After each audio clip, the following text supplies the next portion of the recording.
between. And we should be live. Pass. Here is a question. If I'm tracking my game purchases, let's say that I played Gardens Between, do I qualify that as a free game, or do I qualify that as a $10 game because I played that with Game Pass? I would consider that. Because I'm tempted to put it in as $10 because technically that's how much I paid to play that game. See, to me, I would probably put it in as $10 and then subtract $10 from it in like a Game Pass category or like a Game Pass column, and then at the end of the year you can see, well, Game Pass cost me what was $120 per year. Yeah. But on top of that, I played all these Game Pass games, and if I were to buy them all, it would have cost me, let's say, $300. Yeah. That way you could say, like, okay, over the year, these are quote-unquote free games, but I saved more money than I spent overall. Well, I broke even last year with 2 games alone, Sea of Thieves and Forza Horizon 4. That's true. It's 2 games, full price, that I didn't pay for. Yeah. So anything else beyond that was just gravy. Yeah, exactly. Did Gardens Between come out last year? It's a very good question. I don't know. We're live on Twitch because I see a guy playing a piano. Now he's doing a DJ mix. Now he's in front of an eagle with an American flag and a hot dog and a shark. Sounds about right. Came out last year. Okay. Apparently it's Super Bowl Sunday. Yes, it is. Thank you for anyone hopping live with us and watching us instead of watching the big game. Yes. We appreciate it. Where's my top 10 list? There it is. Yeah, I've literally got 4 different spreadsheets, which I'm about 2-3 weeks out of date with right now. So I need to update them all, and it's just like, fuck. Yeah, like when just because I don't want to I just don't want to come in and sit in front of the computer after I get home. Yes. Like, it's literally that simple. Gardens Between. It came out in 2018. I need to go finish that game. That's a good game. Yes, you do. Okay, so I'm probably like 75% through it. It's just more than likely, yeah. Because I think I did it in like 2 sittings, dude. Well, part of my problem was, I think when I was starting to get into that, I think that's when I got Spider-Man. It's like, all right, I need to sit down. I need to play Spider-Man because I feel like if I don't do it now, something else will come out that I need to play instead, and Spider-Man will just be on my dashboard forever and just be like, oh, I'll get to Spider-Man one of these days. Yeah. No. God damn it, I can't even get the fucking things out of the container right now. Is that a Pringles container? Yes, it is. So now you get to listen to me crunch 1 Pringle and suck all the juices out of it so I can eat it safely. If only show titles were in the pre-show. That's right. I just realized I messed up the live stream. I didn't put your right camera, so for anyone watching, I'm just gonna delete Moon real quick. Well, you didn't put the right camera in. Huh? No. Oh, you didn't trim it. Skype Moon Pier. There we go. God damn it! God damn it! Ooh, that's darker. Okay. The second you did that, your camera went like half size on my Skype screen. Well, that was interesting. Now apologies for anyone on the live stream. Don't know why I was getting echoed audio there. Really? Yeah. Well, let's try that again. Do you have to mute the Skype output? I don't know. This fucking dog behind me barking all goddamn day. Alright, can you do a quick test for me? Mic check, mic check. Okay, that sounds good. Okay.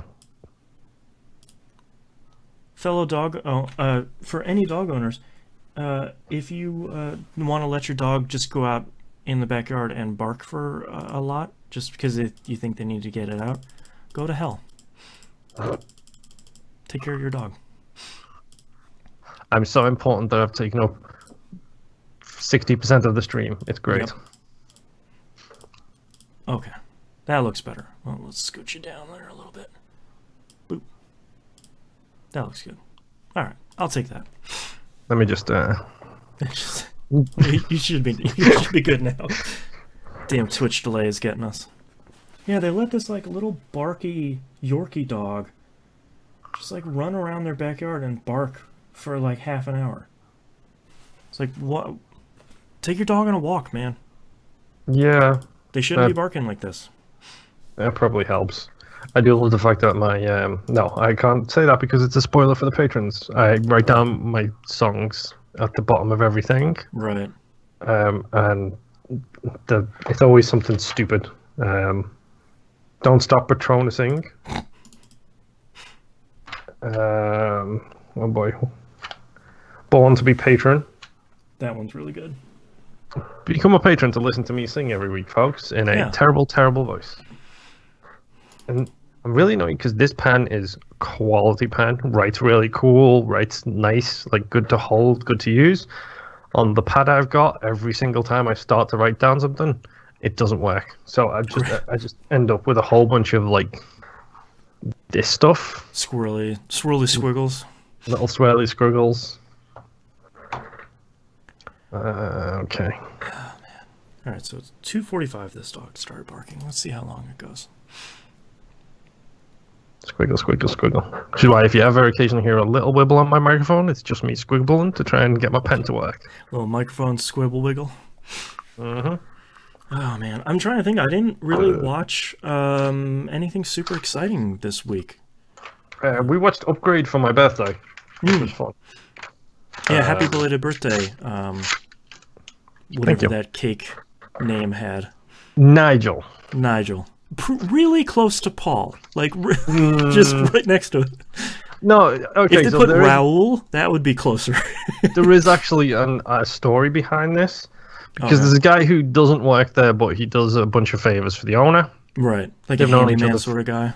Yeah, like they've known each other for years. He does like printing and stuff like that. Your Bob's Burgers Teddy. Yeah, and so he comes in, and like when I started, he couldn't remember my name. Okay. So he literally just started calling me Nigel. Okay. His reason for calling me Nigel was because Nigel is an English name. Okay, that's I guess. And then it stuck. Oh no. So now everybody calls me Nigel. That's okay. Which is really, really frustrating when I get a commercial customer calling up to speak to me so I can handle, you know, it's a high value contract client kind of thing, and they speak to one of the other girls who works there, and it's like, oh, is Paul there? Oh no, I'm sorry, he's on the phone right now. How about Nigel? Is he there instead? It's the same fucking person. He's also on the phone. I'm sorry. It's like, Jesus Christ. I don't want commercial customers calling me to speak to me, calling me Nigel, and then getting an email from me that says my name is Paul. Right. And you're sure as shit not changing your name to Nigel on your email. No. So it's really, really annoying. It's a bad joke that I've never really liked. Yeah.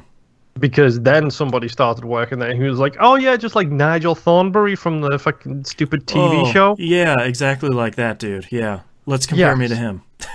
So then that started running off with it, and God bless my wife who responded with a gif of that fella. I was like, no, don't that's do that. A bridge too far.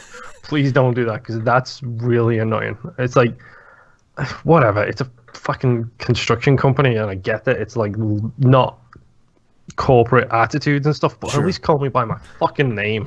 But let's think, if you ever own like a restaurant or like a pie shop or something, you always have like Nigel's Pie Shop. Like you can always say like, oh, is it named after someone? You're like, nope, it's not. I'm the owner. My name's Paul. Yeah, my name's Paul. How you doing? Why is it Nigel's? Because I'm English.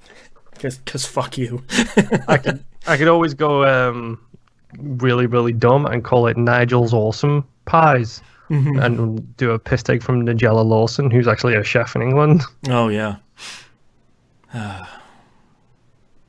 That reminds me, there's a new season of Top Chef on right now. I have not caught any of it.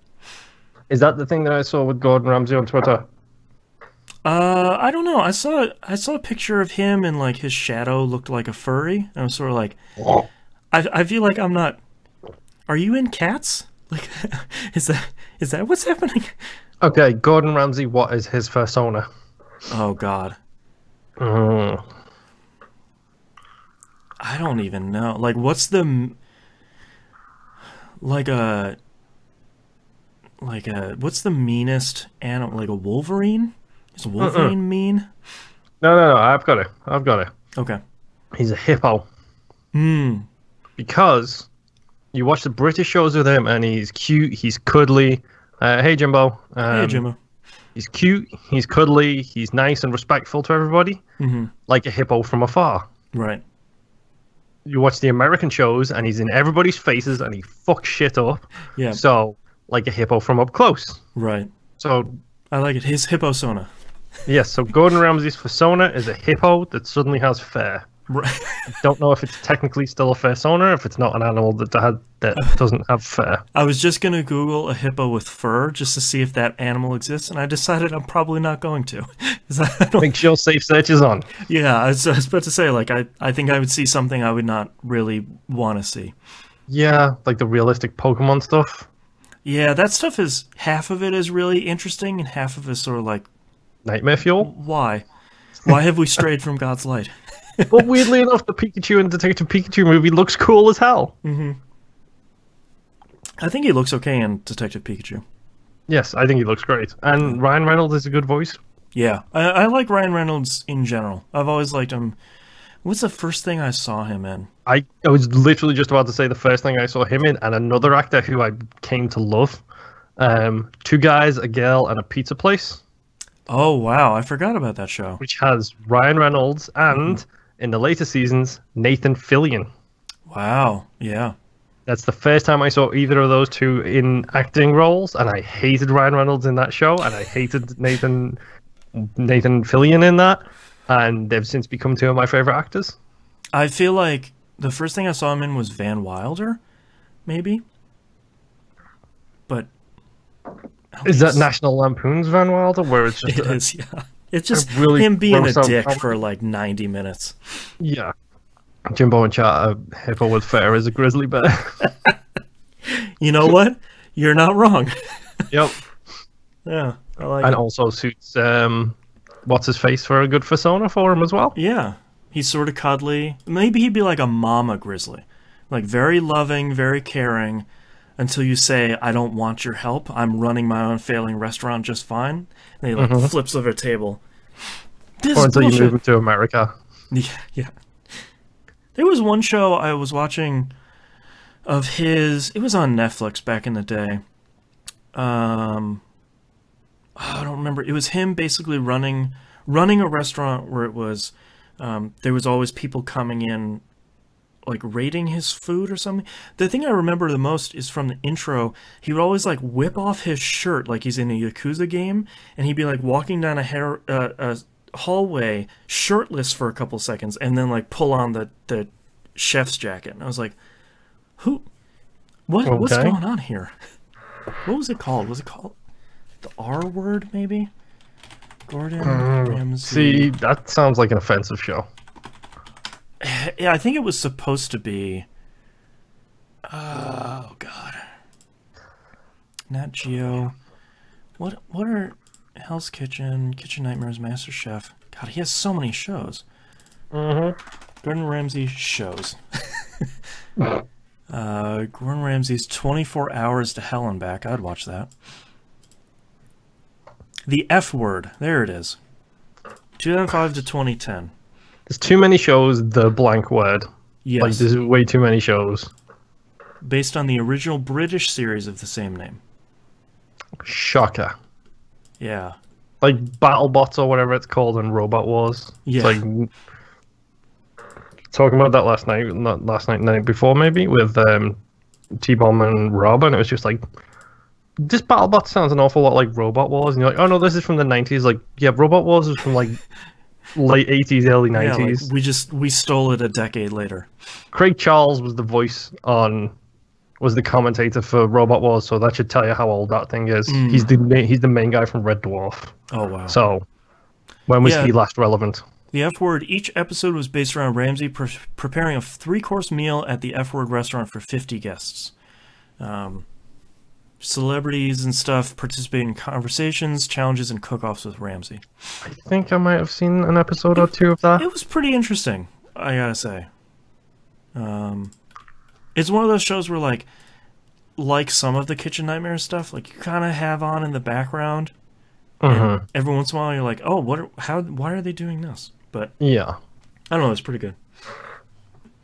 Okay, you ready to start? Or we just talk about our crushes on Gordon Ramsay forever?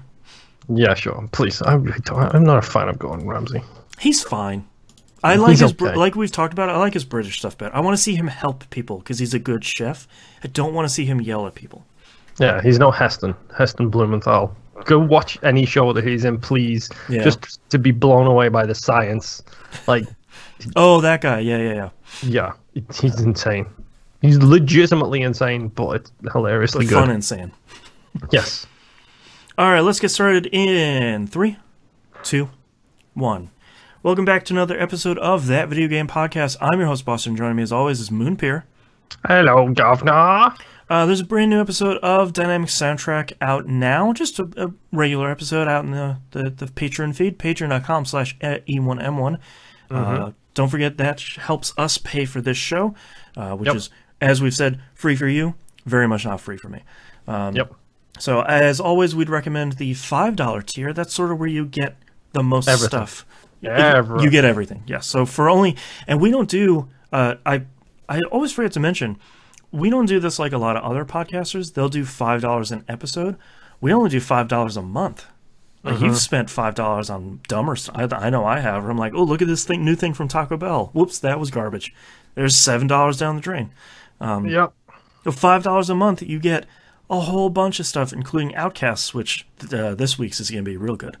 I spent like $5 on candy when I had my teeth pulled out because I knew I would want candy when I'm finally healed. Right. So you can invest in candy and you can invest in TVGP. Yes. But all that out of the way, Moon, what have you been playing this past week? Okay. Start with old games / I need to clear out my hard drive some more, which I have to delete like 4 games I haven't started. It broke my heart. The great 2019 cleanup. Yes. That continues with me starting Lego Star Wars The Force Awakens. Oh, I liked this one. I've only played a little bit of it so far. It's very much a tear my brain off and smash some objects kind of thing. Yep. I'm a bit weirded out by the multi-build stuff they have in it, where it's like, build one thing, then build another thing. Yeah, I didn't think that was super successful. It's not great when like you build one thing and you get like a mini kit piece from it. But if you don't build that one first and build the correct thing to progress first, it doesn't let you build the other thing. Right. Great. So thanks for that. Well, my problem too is like sometimes you'd go up to a pile and start building, and it'd give you like 3 options, but you're getting shot at the whole time. So it's like I'm just gonna build one because I don't know which puzzle I'm solving quite yet. Yeah, and that could be frustrating. It does sound like they got the voice actors in to do additional capture or some very, very good sound alikes. Yeah, because Rey and Finn and the Poe Dameron. Oh, there we go. I was thinking, like, God, they all have short names. Why did I forget the names? Yeah, they are all talking, and they are talking things that they do not mention in those movies at all. So, really, really good to actually hear either the actual people or sound-alikes. But I'm pretty sure at the point that this game was made, maybe the 3 of them were not the most expensive people to hire ever. Probably, yeah. You know, just saying. Yeah. But it's great, and it reminds me every single time I have anything to do with Star Wars, be it watching TV shows, watching anything, I always have to bring this up, and it's got nothing to do with video games, and I apologize in advance, but I will always forgive the prequel trilogy for existing because they brought us Duel of the Fates. Yes, that's a great Possibly one of the best pieces of music in cinema history. Yeah. And I fell down a bit of a rabbit hole and re-listened to that, and then re-listened to heavy metal covers of it. Oh boy! Which, let me tell you, Duel of the Fates with a hardcore heavy metal guitar going, some quality music right there. Pretty good stuff. Yeah. But yeah, Lego Star Wars. Guess what? It's a Lego game. Guess what? We are the two grown-ups on the planet who love these games. So, you know, it's fun. Yeah, they're all games. Pretty good. I don't think I've played one that I've actively really disliked. I think the worst tasting one from my recollection of you would be Batman 3. Yeah, Batman 3 was good all the way up until it's like, hey, by the way, we have all these giant planets. It's like, there's just too much stuff in this game. I felt like the same way on the last Avengers game I played. God, I don't even remember what that one was called. But I finished it and I was sort of like, cool, you've got 5 planets and each one of them have 50 things to do. I'm not going to do it. I'm sorry. But no, I mean, I love them, and the fact that they all have goofy achievements as well. It tickles that little hunter heart that I have sitting in my chest. 100% on that one wasn't bad. I'll be honest, I hope not, because it's 21 gigs. Wow. Wow. Is the whole movie also an unlockable? Wow. It should be for that kind of size. Yeah, that is surprising. I have now organized my games by size, start to end. I really should delete Halo 5 because I haven't even started that game yet, and it's 99 gigs. Ha. Red Dead Redemption is 112. Ha. Gears of War 4 is like 120. Well, that wouldn't make sense because they keep putting all that free DLC in it. Yeah, like that one kind of makes sense. It's just, am I ever going to go back and play it? I probably should, but probably not. I do love that game, but it's a struggle to find someone you can sit down with for 9 hours to play a horde mode with. Well, like, you don't want to play multiplayer either, because you know that walled garden is 500 feet tall at this point.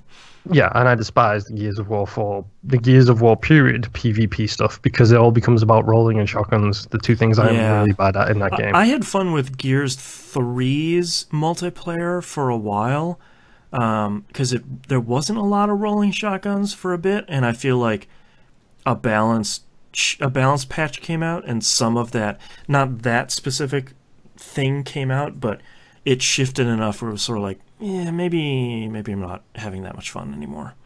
Yeah. Okay. Sleeping Dogs. Yes. I'm not going to talk about how much I played or what I did in the game. My wife was playing it. I reminded me how much I liked that game, so I played it a little bit. I'm barely scratched the game at this point still, but I don't care. Every time I play it, I will bring it up, because if you haven't bought or played Sleeping Dogs, you should buy and play Sleeping Dogs. It's like it's genuinely $5 on PC, and the remastered version on consoles is really good. Go watch one of the Giant Bomb quick looks of it if you're not sure about it, because I'm pretty sure Vinny plays it on the PC, and that game is gorgeous over on the and that PC. would have been a couple of years ago at this point, so it's your PC can probably run it. That was before the 10 series existed, I believe, so yeah, go and enjoy that on your ridiculously overpowered graphics cards. Yeah. Speaking of cleaning up, Forza Horizon 3, the grind is real. Both rubbing is racing, and oh my word, there's too much stuff to do in this game. It's too much snowy stuff. So, thanks to community member T-Bomb Rocks, I got the multiplayer achievements for both Blizzard Mountain and the Hot Wheels game. Hey, nice. Thank you, T-Bomb. Spoiler alert, jump in. This game of Infected, 1 minute long, bump into each other once, done. There's one, do 20 of those, you're done. Nice. So, problem solved. So now all I have left to do is all of the championships on Blizzard Mountain. Oh boy. All of the stupid car-specific challenges on Blizzard Mountain. Oh no. All of the races in Hot Wheels, all of the championships in Hot Wheels, all of the roads in Hot Wheels, all of the bonus boards in Hot Wheels. Oh no. Did I mention there's too much to do in these games? And they just did a title update and put 4 more achievements into the game. In Forza 3? Yes. Why? I don't know. That feels like a stab in the back. Well, they are accumulative and stat-based, so it's not something that you can get. I loaded the game up and got 2 of them straight away. I was like, why am I getting Forzathon, #Forzathon achievements with actual gamer score? Because normally they're just challenges. Right. And like, no. In Forza Horizon 3? Yes. My wife was like, oh yeah, they just put 4 achievements in the game. It's like, great. Just Great. Yikes. Thanks for that. That reminds me of something. How do you look at patch notes for each game, per game on the Xbox One? I don't know. I don't bother. I don't ever look at patch notes. Because that's one of the things should. I like about the PS4 is you click options on a game, you click update history, and thankfully more developers and publishers are getting better about this. There's the patch notes for each patch right there, so you don't have to go to a website or anything. Yeah, I seem to remember you and Hannah having a very heated discussion on Twitter at one point about a bunch of developers who just put bug fixes in their patch notes. Oh my god, I hate it so much. Or like they're cute where it's like, we're retuning the engines. No, what did you do? Like, I understand if there's thousands of changes, say like, look, we made hundreds of thousands of changes in this patch. Please go to this website to see more details. I'm more than happy to reach you to like bug fixes and performance enhancements. It's like, no, go to hell. Oh, it makes me so mad.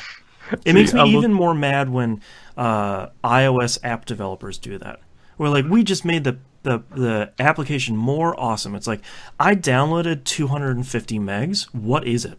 Like, what did I just download? Yeah, I love stuff like that because phones go out of date so quickly these days. I love it, especially on phones when it's like bug fixes and performance upgrades. It's like, no, it runs worse now than it did before the update. Right. Please elaborate on what this means. Yeah, did you remove support for my phone? Like, is that what happened? Yeah. Yeah. Oh boy. But yeah, Forza Horizon 3, it's going to be one of my podcast games. Lego Star Wars, it's going to be one of those things. It's like, I don't know how I feel. I'm just going to jump in, do a couple of races, smash a couple of bricks, and then, jump out kind of when I'm done with it. Tear it down, build it back up again. Yup. Yeah, Seth Rollins, that stuff. Okay. Professional wrestling jokes that nobody gets except for me. There you go. If you're a listener and you laughed at that, thank you for your understanding of my terrible, terrible jokes. Send a message at Moonpier on Twitter and say, I liked that. Yeah. So let's get into the big two. Okay, big two. The big two. Because I'm a man of my word. Yes. So I did put a poll up, figuring out what I wanted to buy. Resident Evil, Kingdom Hearts, because I wasn't sure. This was before tax season happened, and then I realized, oh god, I'm broke. Right. Yeah, that happened this year, folks. I don't get taxes, I pay taxes this year, so that's tax seasons come for us all. Yes. So I did put a poll up. What should I get? Kingdom Hearts, Resident Evil. As soon as my wife saw that poll, she was like, if you want to pick up Kingdom Hearts, I'll buy Resident Evil. I'm interested in it. So guess what? There we go. My wife picked up Resident Evil, and I picked up Kingdom Hearts. Because I feel like there's a snowball's chance in hell that your wife is going to play Kingdom Hearts. Yeah, pretty much. Yeah. To be honest. Like, she's not going to go out and buy that game. Yeah. But, I mean, it was on my list. It's been on my list since I swore about it last year's E3 episode and called it Bat Poop Crazy. Right. Which is hilarious because Kingdom Hearts we'll get to in a second. Okay. I need to. That's a good transition game because I'm also aware that, spoiler alert, Boston has played this game as well. I have, yes. So let's talk about the Resident Evil 2 remake first. Okay. For the record, going into this game, my order of Resident Evil games was 7 at the top, 4 underneath it, probably OG2. Okay. OG1, I haven't played the 1 remake. Then probably maybe 5 above OGs. So 7, 4, 5, OG2, OG1, 6 way at the bottom. 6 at the bottom of however long that list is. Yeah, Code Veronica's in there somewhere, so on and so forth. But you get the gist. I love 7. 7 is my favorite Resident Evil game of all time because. When's the last time you played OG Resident Evil 2? OG Resident Evil 2? Around about 1999, the year after it came out. Yeah, that's about when I played it too. I was trying to remember, like, man, I really loved Resident Evil 2, and I never played as much of it as I wanted to. But I was thinking, like, man, I think I must have played it at launch, like I did for Resident Evil 1, and then never played anything of Resident Evil 2 ever since then. Yep. Well, I mean, I played 2 when it came out, and I probably spent a year and a half playing that game because unlike certain websites on the internet who review games, I was aware that there was a second campaign. Right. I was aware that you put the Leon disc in. It's I on some level I sympathize with him, because reviewing games can often be stressful and you're under a lot of pressure. But I feel like this isn't a Nier Automata thing where it's like, cool, you finished the game, like, we're all done, and then you actually have to do something that doesn't seem intuitive. Resident Evil 2, certainly originally, because there were multiple discs, but in this one is very clear about, all right, you finished the first campaign, pick the other option on the main menu. Just keep on going. There's another option. There is a menu notification that pops up after you've beat the game that tells you there are other campaigns to play. Yeah. Like, I mean, come on. But yeah, I played Resident Evil 2 and it blew my mind when I played Resident Evil 2 originally, because I had to replay the first campaign again, because in Resident Evil 2 OG, when you beat the campaign, everything you picked up was disappeared for the second character. Yep. You cannot scoop everything up, or else the second playthrough is going to be real bad. And that's exactly what happened to me, to the point where I went back and I replayed it again and left as much as humanly possible, sitting around for the other person to come and snatch up at a later date. So I've always kind of loved Resident Evil 2 for that. It was revolutionary at a time when that kind of thing just wasn't done. Oh, absolutely, yeah. So let's pick up Resident Evil 2 and remake it, and let's see how it goes. Number one, the game is amazing. Like, it is gorgeous. Like, this is done on the engine. Spoiler alert from last week. And they have transitioned the first-person 7 into a third-person game so well. It's unbelievably beautiful. Yeah. I don't know if I like the way Claire looks, because she looks a little bit elfish now. Like, she does look pretty different, yeah. Like, Leon's, you can kind of get away with it, because guess what? He's a dirty blonde, like, tall white guy, you know. Yeah. There's a model in Unreal Engine for that. Like, you just plop him in. Whereas Claire, her facial features look a bit more elfish. The woman who plays Khaleesi in Game of Thrones has that very elfish feature set. Okay.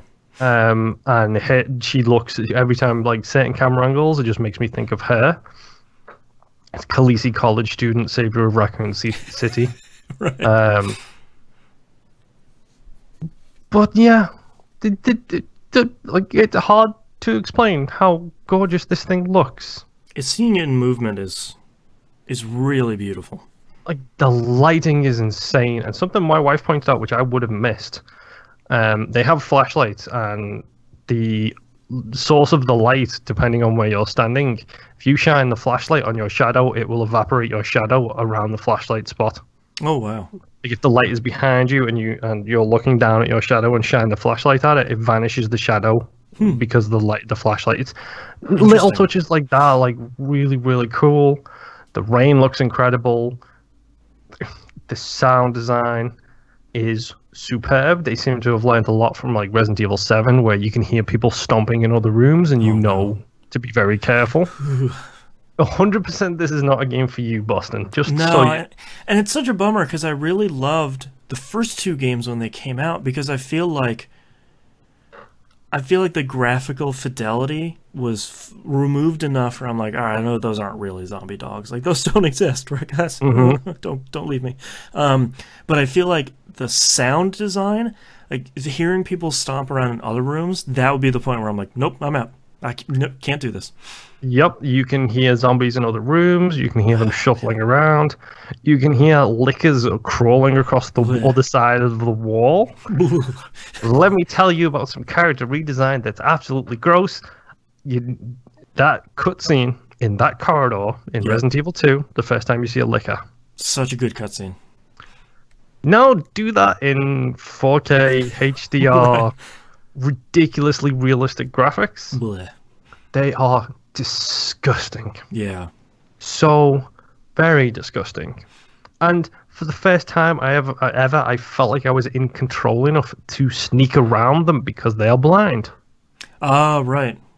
Like in Resident Evil 2, the original, I never felt like I was in control enough to like scoot quietly around the edge of a licker. It's me, so I played this game on hardcore mode first time. Of course. Which means no autosaves, only save with an ink ribbon. Enemies do a bunch more damage. Enemies take a lot more damage to kill. And yeah, the lickers will mess you up in about 2 hits flat. Yikes. So I did a whole bunch of, I'm going to stand here, pressed against this wall, as still as I can, while this licker crawls across the floor in front of me. Try to avoid a little slurp. And then slowly make my way, behind it, and then fingers crossed be okay. And that worked fine, and nice. So good. Like, it's hard to heap the amount of praise I want to on this game because somehow they have kept the feel of the OG Resident Evil games, like especially on hardcore mode. It's extremely difficult. It's not impossible difficult, but it's very Resident Evil difficult. Yeah. You can't play it like a Metal Gear Solid game when you've gotten caught. We're just like, all right, everybody dies. Yeah, you are not Raiden, you are the knight from Dark Souls. Right. You're Sonny in an infiltration suit. Yes, exactly. It's like it has a Resident Evil 2 feel with a whole bunch of improvements from modern day games. Like, the easiest way you can break this down for you is by talking about the map. So, in the original, you had a map. It was a map. It had squares, it had slots for doors, and it was a map. The map in this game, when you first go into a room, it is red. Like, it's colored in red on the map screen. Okay. Which means there are still items in that room to collect. Oh, okay. Still things to do in that room to collect. Nice. When you pan your camera over something, even if you don't spot it with your eyeballs, if your camera has caught it, it will mark it on the map what it is. Oh. With a little tiny image telling you whereabout like it is. A little green herb. Yeah, exactly. A tiny little green herb on the map. Right. And then you know that green herb is there, and then you can collect it, and then when you've collected everything in the room turns blue. Cool. When you get to a locked door, it tells you what kind of lock is on that door on the map. Nice. So the heart key, the diamond key, the spade keys, the 4-leaf clover keys, the chain doors, the T-crank doors, the medallion doors. It's labeled very crystal clear on the map. This is a T-crank door. This is a heart door. This one is chain shut, so you need the bolt cutters to open that one. And you're not wandering around for 2 hours being like, God, I know I had the heart key door somewhere. I cannot find it again. Exactly. And then when you fully expended whatever that item is for, so let's say there is, I think, 4 or 5 bolted chain doors that you need the bolt cutters to open. When you have opened all of those doors and you go into your inventory, the bolt cutters have a little red check mark next to it, which means it's safe to throw those bolt cutters away. Right. That's really good. So you don't need them anymore. Throw them in the garbage. They're super huge in your inventory. Just get rid of them. It has all the old puzzles of the Resident Evil games. It's got the item manipulation where you press the button on the back of it and it changes into something else. Oh, it's Resident Evil 2 at the best it's ever been. To the point where I kind of want them to do this for 1 and 3. Yeah. Because they deserve this kind of treatment. It's a legacy series. And based on the amount that this game has sold, I wouldn't be surprised if we see a Resident Evil 3 remake coming real soon. They've said they're open to the idea. Yes. It's so good, dude. Yeah. Like, it sounds like they did right by Resident Evil 2, which I think is all they really needed to do. Yeah, and to be honest, it feels like forget all of those stupid people who are like, well, technically you're not doing it right because you can pick up the same items again in your second playthrough. Who cares? Yeah, yeah. It'd be nice if they had like a classic toggle where you could do that. Maybe they'll come out with that in a patch or something, but that's to me that's such a minor thing personally. Yeah, it feels kind of pedantic. It's like, if that's the case, then why are you not complaining about tank controls? Sure. Why are you not I have seen some people complain about that. I think that's a bridge too far. This is not a game to play in front of any young children.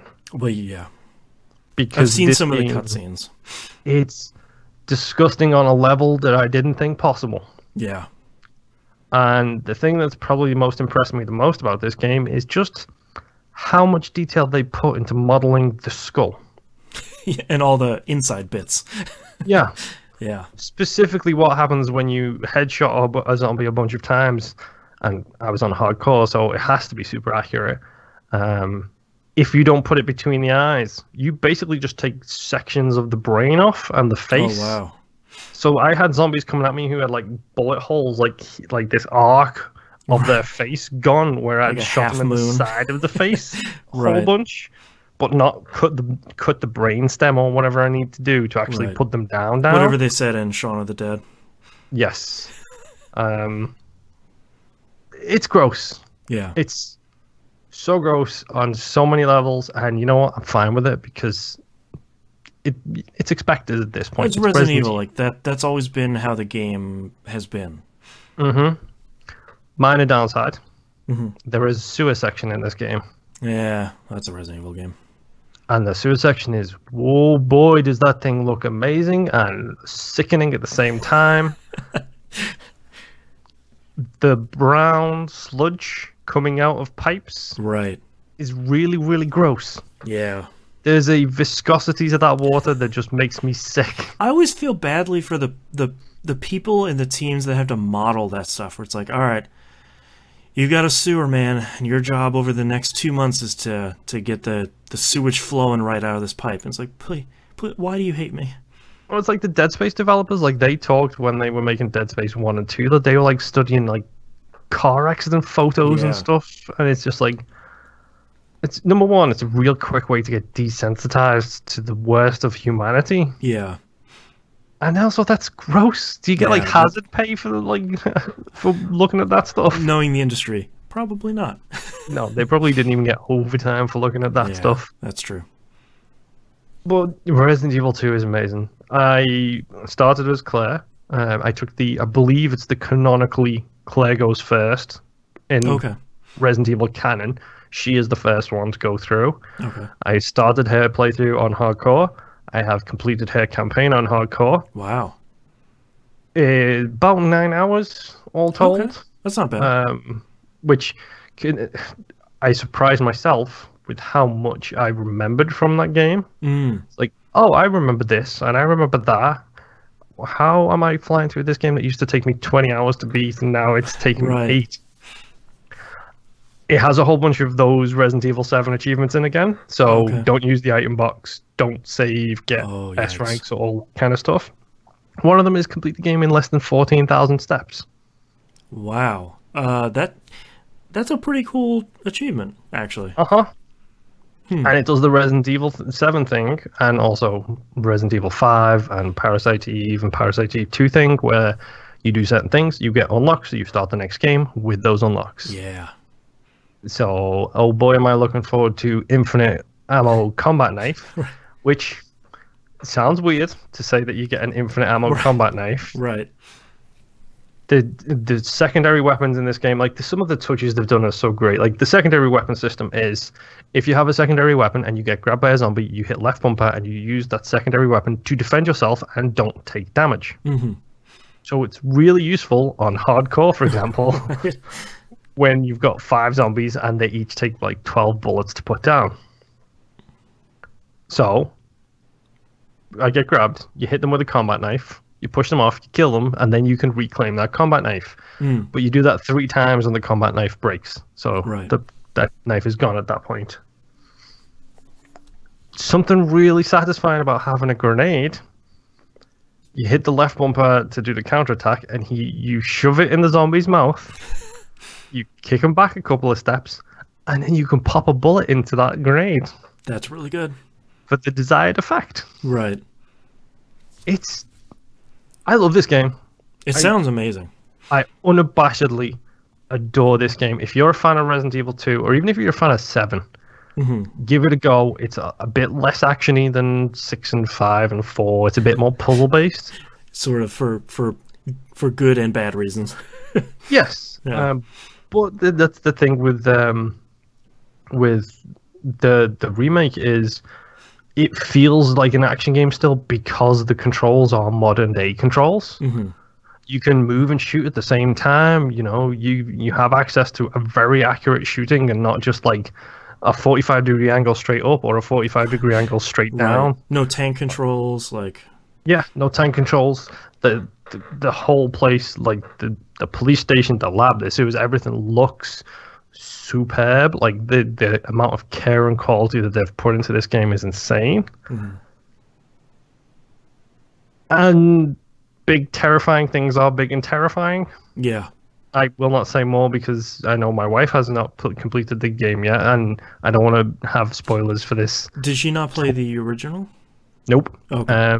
She played a little bit of 3, I think a little bit of 4, I don't think 5 or 6, and a little bit of 7. We literally had this conversation 2 days ago, and I've already forgotten. Yeah. But she's about halfway through 7 at the minute, so she's enjoying it, but she's not sure about it right now. Right. Whereas for me, this is, hey, here's your wheelhouse, Moon. Jump on in, because this game was made for you. I'm a Resident Evil 2 fan. I like hard games. I like the puzzle mechanics and stuff that they brought back in 7. So I'm in on this regardless. Yeah. And now I get to play through the whole game again as Leon. Yeah. And instead of having the really crappy grenade launcher, I get the shotgun. Yeah. So, yeah. Shotgun, greater than sign, grenade launcher. Right. That's all I have to say. For all times. Yes, because that shotgun you can tear off zombies' upper bodies with that. Right. Whereas the grenade launcher is like, oh, I'm just going to sprinkle you with some fire. It's a little dusting of fire. The grenade launcher is hot garbage, and everybody knows it is. Yeah. You may think it's good. It's not. The shotgun is better, especially when you fully upgrade it and you get like the stock and the extended barrel, and then it's just like, oh, hey, you want to chew on this boomstick? Pooh. It's great. It's great. But yeah, Resident Evil 2, if you like Resident Evil or even 7 or not sure, go pick it up. It's a quality game. Yeah. Oh, yes. My final game this week is Kingdom Hearts 3. Hashtag it exists. So first question before we start talking about it, what is the last Kingdom Hearts game you've played? 2. Wait. No. 365/2. Okay. Okay. So how much time have you put into Kingdom Hearts 3? Like 10 hours. I just finished the toy box. Okay. I'm at about 10 hours, and I just finished the world after that. Okay. So far, did you watch the recap video? I watched the one you sent me, and about halfway through I started scratching my head, and about about 25% of the way through I started scratching my head. Yep. And then about halfway through I was exclaiming WTF out loud, sitting on the couch, watching this video. And then by the end of it, I was like, I don't care anymore. Did you watch the recap video in Kingdom Hearts 3? No, I did not. I have not watched the memory videos. I've been leaving that to Mickey Mouse. He can recap the game. So the memory videos in Kingdom Hearts 3 are actually pretty good. There's 6 of them. I think it's like 19 minutes for all of them, all told. I feel like it does a pretty good job of reminding you, like, hey, here are the main characters, like Sora, and hey, Mickey Mouse is a serious character, and Donald and Goofy, and their idiot son Sora. Like, here's all the guys. And then I feel like in the game itself, they're doing a fairly good job at dropping stuff like, remember Datasaur? And it's like, I do, but... No, I don't, because I didn't play that game, but yes. There might be maybe a little bit more introduction. The codex in the game is fairly good, but I do appreciate that the game just starts, where it's like, hey, remember Dream Drop Distance? We're picking right up after that finished. All right, let's go. And it's like, is that the two people playing chess? No, that is, I don't remember. I think that's new. Yeah, I think that might be based on the fact that it's the cutscene, it's the intro of the game. That might be the God of Light and the God of Dark playing games there. Probably, yeah. But okay, so Dream Drop Distance. Are we talking about when Riku found Sora in the pod and sacrificed himself to whatever? That's Chain of Memories. So Dream Drop Distance is not the most recently released game, which makes it really tough. That was a DS game that was the most recent in the storyline. So it's basically like Riku and Sora took a test to become Keyblade Masters. Riku passed, shockingly. Sora failed. Big time. Sora failed enough to get himself he got captured by Anthem. Yes. Yeah. Because he got almost overtaken by Anthem, who there's 56 different variations of Anthem. There's like 30 Anthems. Anthem and Xehanort and Vanitas and Terra Xehanort and there's a lot of them. Yeah. I believe I played a small amount of the game that has Terra, Aqua, and whoever the other one is. That's Birth by Sleep, yeah. I think I played a little bit of that one. That game was really good, yeah. Yeah, because it was basically three separate campaigns, wasn't it? Wasn't that a DS game? PSP. Okay. Yeah. But it was like late enough that it was playable on Vita. I think most of us played it on Vita. Yeah, that was cool because it was like 3 different campaigns that all sort of interweaved with each other. But I played like half of that game. I played like 2 of the campaigns, and I started the 3rd campaign. I was like, oh my god, I have to do more of these worlds for the 3rd time. Like I cannot do this. Yeah. But turns out that game was really important. So, I really like Kingdom Hearts 3 so far. I'm torn. 100%. I am split down the middle with this game. It's very much a game for me. I really wish they wouldn't have started in the Hercules world. It's easily my least favorite of any part of Kingdom Hearts games, and it did not fail to let me down in Kingdom Hearts 3. Yeah. Well, I mean, let's just. I kind of want to game club this a little bit and kind of get the negative out the way first, because there is positives about this game, but I want to get the negatives out the way first. I'm very curious to see if you're going to nail my biggest negative of this game. Okay, so some negatives. My first note here says it's 14 years old, and oh boy, can you tell, because the controls sure feel like a Kingdom Hearts game from 14 years ago. Yeah, circle is jump. X is slash and square is dodge, which those are Kingdom Hearts controls, and I sort of wish they weren't. It's literally 14 years have come and gone since the last time you put out a game.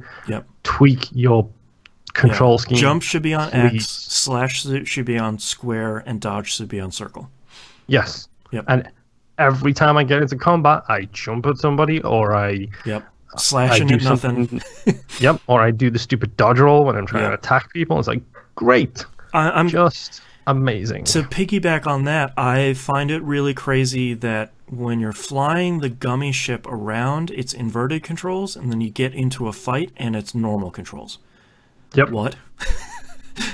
Gummy ship is not great so far. I love the gummy ship stuff. I've only done 2 or 3 trips in it, so I can't figure out how to make my own ship. I have the High Wind level 2. How do I fly the High Wind level 2?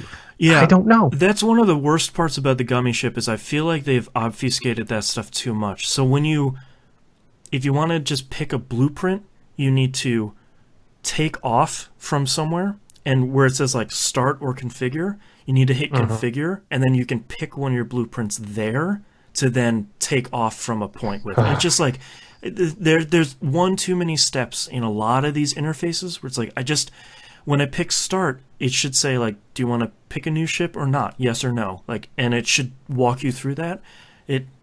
Yes, I will agree with you. I like the gummy ship stuff a lot. I like that they've taken from a lot of the other Kingdom Hearts games, it was point A to point B. You just follow this predetermined point and you just shoot stuff. I like the open world nature of it. I like the fact that you can explore and do that kind of stuff. But when I've got a whole bunch of upgrades and stuff and I can't even figure out how to use them, That's a problem. I feel like they obfuscated that stuff and the synthesis stuff a little bit too much.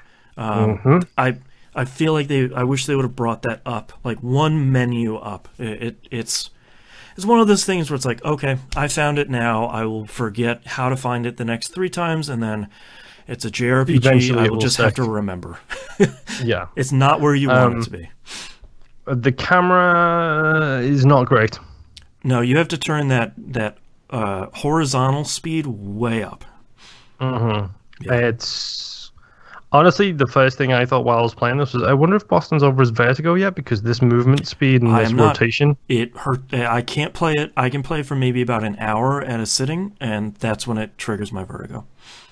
Oh, that's my fears there. I was thinking as I was playing it was like, I wonder if Boston's going to be okay with this. Yeah, my first session ended with me standing up and not being standing anymore. And I thought, that feels weird.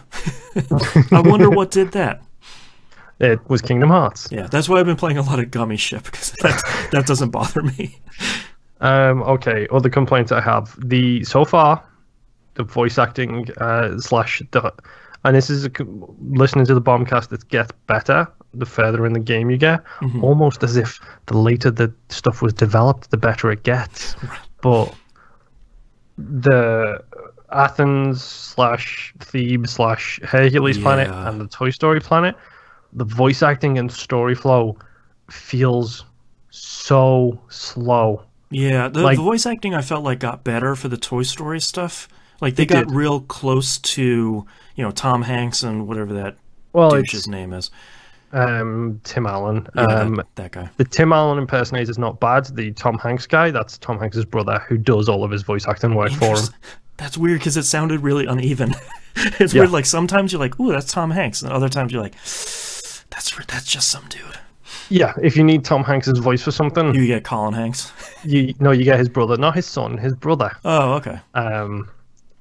The cutscene flow seems very slow and stilted in those first 2 worlds. Like, again, something that Jason pointed out on Giant Bomb was like, you'll have a cutscene and it'd be like a 30-second chain of one person going, Goofy, Donald, Sora, nice to see you.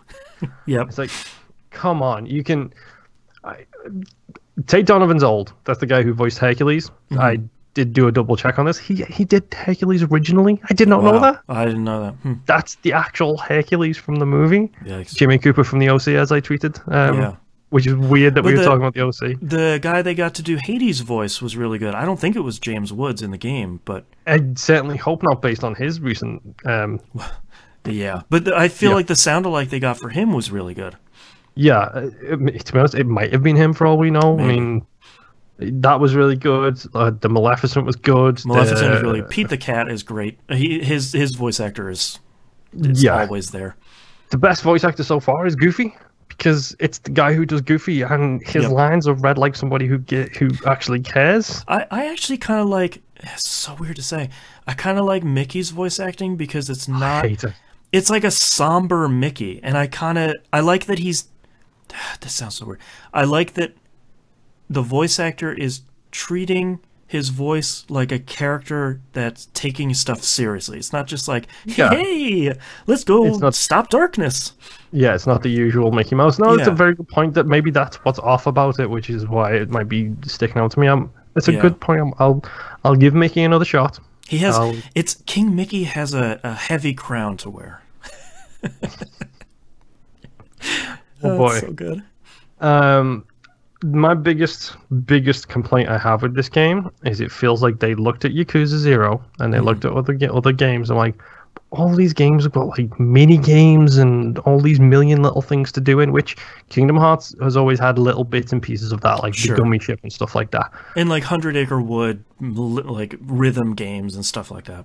Yeah, it's always had it a little bit, but it's always been average. It feels like they wanted to stick a mini game in literally every menu, every screen is like, here is 15 mini games you can play, and they all control kind of garbage.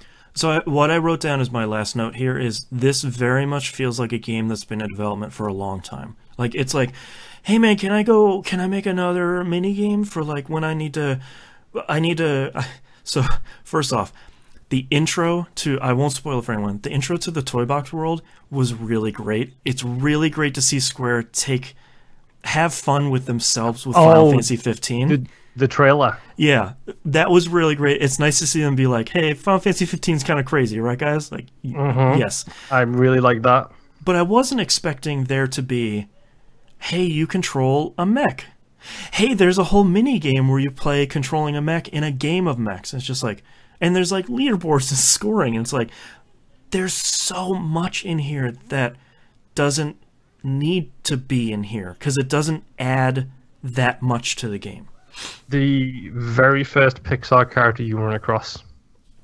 Remy? I don't know if that's his name. I'm guessing it is because I've never seen that movie. The rat from... Yes. Yeah. Have you done any of the... Yeah, they're fine.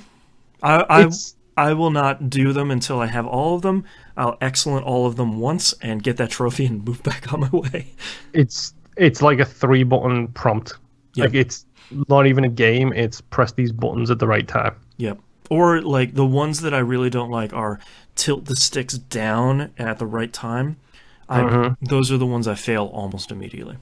Like, if you're gonna take on Cooking Mama, have more than one thing in the sequence. You don't just make eggs by cracking eggs into a pan. You've got to like slowly spreading the analog sticks. Yeah, you've got to crack the eggs. You've got to put them in the pan. You've got to do a little wibble wobble with the thing, and then do the flip, depending on how you want them. That's 3-button prompts you could put in this mini game that you literally put one in. It's this hard thing that I think they're trying to balance, which is they're trying to make a game that's accessible because they're expecting this to be a game series that aims a lot towards younger kids. But the series has been going on for 15 years, so most of us was just since the last one? Yeah, like most of us has started playing the game on the PS2 when it came out when we were kids. I wasn't. And now we're in our 30s saying like, all right, Kingdom Hearts 3, it's a little simplistic. It is, and probably this will be my last complaint, is this feels like if Disney and Square got together and suddenly developed ADHD. Yeah. Because, especially in combat sequences, there is an indescribable amount of fluff and excrement going all over the place at once. That's my problem with this game. That's my... Here's the big combo spell that you do with Goofy. Oh, and then here's the big combo spell that you do with Donald. Oh, and by the way, now you've got the second form for the Keyblades, which I actually really like that introduction in Kingdom Hearts 2. I love that sequence. Those are fine in 3. And then you've got the annoying ones, which is the Disneyland rides. The amusement skills. I have stopped interacting with the triangle stuff. I know I can circle through them with R2.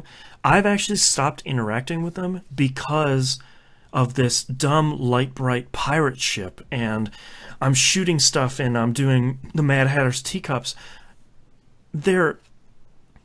I get what they're going for, but they're just... This is my biggest problem with the game. I can overlook a lot of other stuff in this game. To me, this is the biggest problem because they feel so unnecessary. If they were crazy overpowered, sure, I will swing that pirate ship for the next 30 hours in this game, and I will just walk through this game. But they often don't feel like they do anything, or I'm not hitting anybody because I can't. The pirate ship is a really good example of that, where it will come out where you stand, and if you happen to be on the other side of the room to the monsters, they're not going to get to you in time for the pirate ship to do any damage. Just hit triangle and waste it. Like, that's your only other option. The one exception to that is the boss fights. The one I've had in specifically the Hercules level, that's a really good attraction. Like when they do the train, like that's amazing. Do it then for huge boss fights. Don't do it against these 5 heartless things that are going to take me 3 swings to kill anyway. And it's really cool that they've added individual transformations for each Keyblade. I really like that. I've been using the cactus one from the Toy Story one, Mostly because, number one, it looks really dumb, and number two, it makes like a rubber mallet squeaky noise when you hit enemies. Oh, wow. But it also transforms into this giant hammer that you just swing around. It doesn't transform you. It doesn't... You're not doing like that dumb shield attack from the Hercules one. I like that in bosses because the amount of stuff you hit with one attack is much, much bigger. I feel like that's what I want. I want to be able to control this stuff. I don't want to get into Mad Hatter's teacups and just sort of like spin around and just see if I can find enemies. That stuff, honestly, I try not to say this about games. That stuff sucks, and I really wish you could turn it off.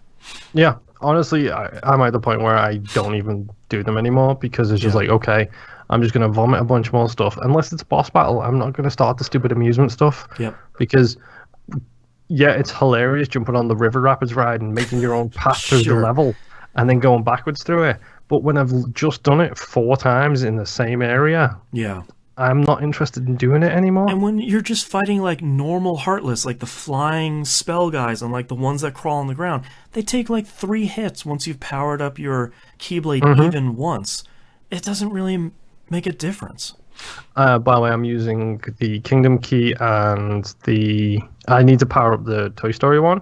Yeah. I'm using the blue spell one as well because when that hits its second form, it becomes pistols.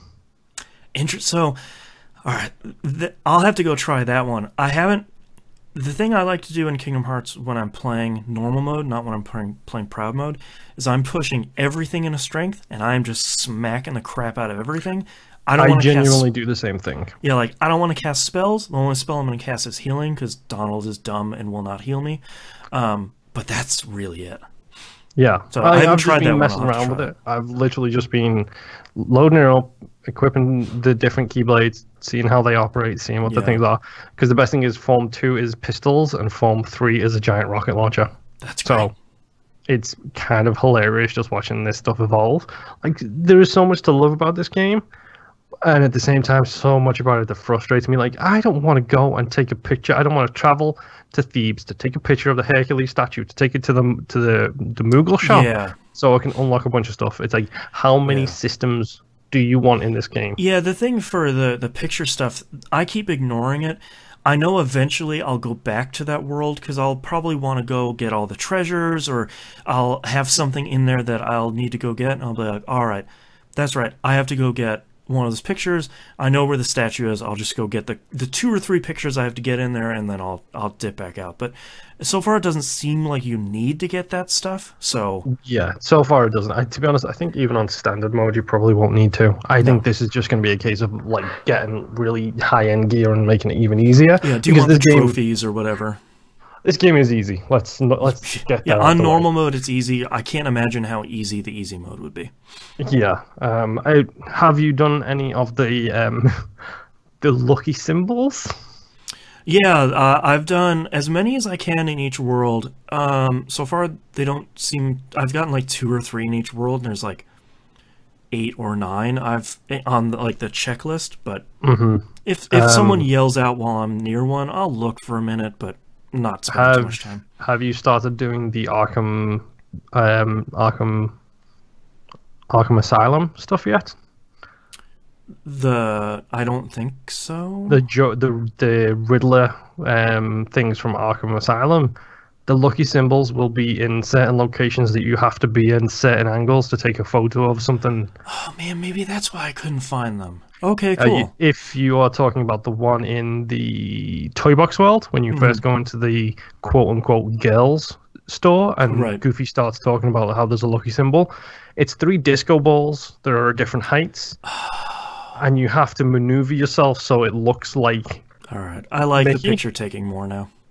And it's there. There was another one right outside Andy's house, which is leaves on the ground that you have to climb to the top of his house. Oh man! And take a photo downwards. I'm a sucker for that stuff. Like, that stuff's cool. I love them too. I hate the lucky symbol stuff because it's like, oh great, I'll watch this film. When the film's done and the screen goes black, look, there's a slight burn mark on the thing. Look, it's Mickey's bloody head again. Right. Whereas then I saw like this leaf pattern on the floor and it's like, I bet that's one. I wonder. And then I literally ran up to the top of the building, turn around, look down. Yep, lines up perfectly. Got it.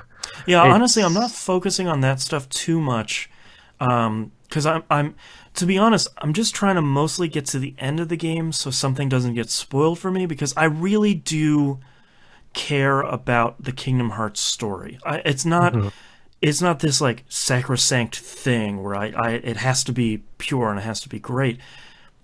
I think Kingdom Hearts is dumb, and it's certainly not the best storytelling of all time. If it was, I could probably keep it straight at any point. Yes. There's something I like about how dumb and complicated the story is, and how earnest Sora is. Sora's an idiot. Like, much like Goku, 100%. Sora's dumb. But I like how earnest he is, and I really do like that it still is Haley Joel Osment, even though he's like in his 30s now. Yeah. I like that they're like, yeah, come back, play this like 14-year-old kid. And he's like, okay, sounds great. Come on, Donald and Goofy. Yep, and he does the whole thing as well where, like, I mean, good on them because they got the same voice actor and they've kept it going throughout this whole time. And let's face it, he's not doing anything else right now. No offense, Haley, but, you know. He hasn't been in a lot of stuff that I've seen. Since you grew your beard and put on like 80,000 pounds, everybody kind of stopped paying attention to you. Yeah. But he does a decent job. He's not the best voice actor. No. I find it funny that he was a better voice actor when he was like 9 than when he's like 30. Yeah. But that's Kingdom Hearts. It's like, honestly, I don't care about the story anymore, because I was thinking, I'll go into this and, you know, I'll have a little recap. Yep. You know, and then I'll enjoy the story, because Kingdom Hearts 1 kind of made sense. It was fairly straightforward. And Kingdom Hearts 2 kind of made sense. Yeah, it was largely accessible. And the rest of the stuff is just bonkers. It's crazy town. Straight up. You're talking about digital versions of people created to try and simulate the world to see whether or not they can actually represent a heart. Okay, whatever. Yep. You've gone so far down the Matrix hole that I don't care anymore. Yeah. So I'm just going to play through the game, get to the end. Go along for the ride. Wait for Sora to turn dark, because they've already dropped all those references at the very like first 2 worlds. Yep. It's like, maybe Sora's going to be a bad guy again. Maybe letting darkness in is kind of the key to it all. You've got to be a balance of the both, folks. It's like, yeah, okay. If it's this ham-fisted and it gets to the end and it is that ham-fisted, I'm going to be slightly frustrated. But you know what? It's simple. It's dumb. It's fun. It's got a whole bunch of collectibles in there, and I like me some collectibles, especially when suddenly I'm taking photos of disco balls. Yeah, I actually, on the positive side of it, I think this game looks really good. I think Hercules as well looked iffy. Yeah, I think the rest of it, I think the main actors in the game look really great. I think how they've managed to make anime hair look interesting is really cool. I think some of the lighting in Twilight Town looks really great. Yeah, Toy Box looked incredible. Like that realization of that world was really good. I think this, to me, is proof positive that Square should just stick with UE4. It's 4K, 60 frames. Is this UE4? This is UE4, yeah. And it's 4K. What took 14 years? They started with their own engine. Whoops. Like, this is the problem with Square for the last 15 years. So we're going to make our own engine. Whoops, that went wrong. Unreal Engine.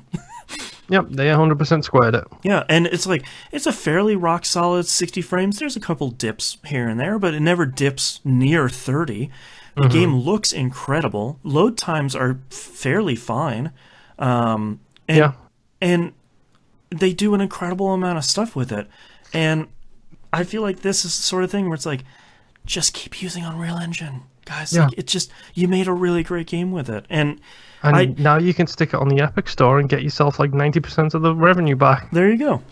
And I think the only other thing I've been pleasantly surprised with and a little bit disappointed in is I think Kingdom Hearts as a series is at its worst when it takes a Disney movie and it retells that movie beat for beat with the three of you in it. Okay. I think when Kingdom Hearts is really great, is when they take that world and they tell a new story in it. Like Hercules, like Toy Box.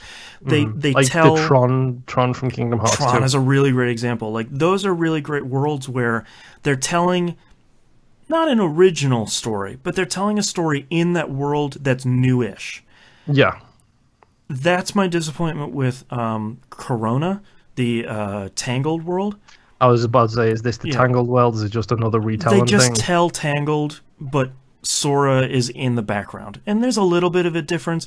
I love the movie Tangled, so I know that, literally know that line by line through the entire thing because my kid likes it. It's a little bit... Here's my question. Yes. When did Tangled come out? Oh, God, I don't... It was the first movie they came out... No, it was around Frozen. So it's recent. Go back, watch Tangled, and see if Sora's in it. I should, yeah. Yeah, there's probably a Sora hidden in the background. If Sora is in that movie, in the background... That'd be great. Worth it. I don't care that they retold the movie in the game, because he's in the movie. Yeah. That is worth it. That would be great.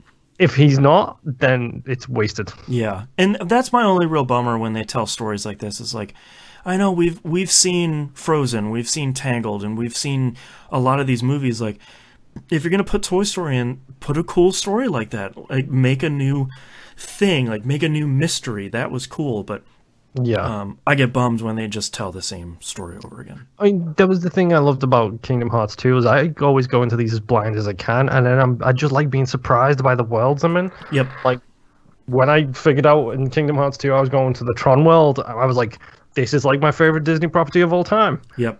Let's go. Yeah, let's do this. Yeah, I unlocked 2 more worlds. I won't say what they are, but one world you just looked at it on the map, and I was sort of like, okay, I like that movie a lot. I don't remember seeing that from pre-release stuff. I'm pretty interested in how they're going to handle this. Yeah, that's the stuff I love. Like when, again, I think it was Kingdom Hearts 1 was Nightmare Before Christmas. It was, yeah. And you saw the hill at the top of the planet. And you're just like, let's do it. Let's go. I don't care if I'm under-leveled. Yes. But yeah, I think for me, to wrap this up, I really like Kingdom Hearts 3. There's some stuff that I really am not enjoying about it.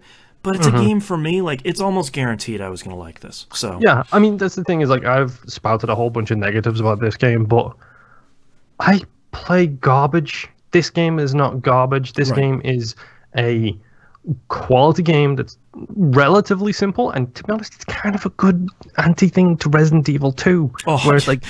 the very opposite of the spectrum. Really hardcore, like... We're going to make a spaceship out of gummy blocks, gummy bear blocks, and fly it around space. And Chip and Dale are going to call me on the cell phone, because why not? Yep, and Sora doesn't know how to use a cell phone, which is great. He doesn't know what a cell phone is. It's like, oh, the innocence of youth. It's really great.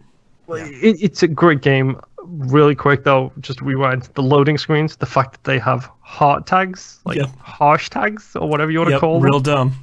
It's so dumb and kind of hilarious at the same time. Yeah.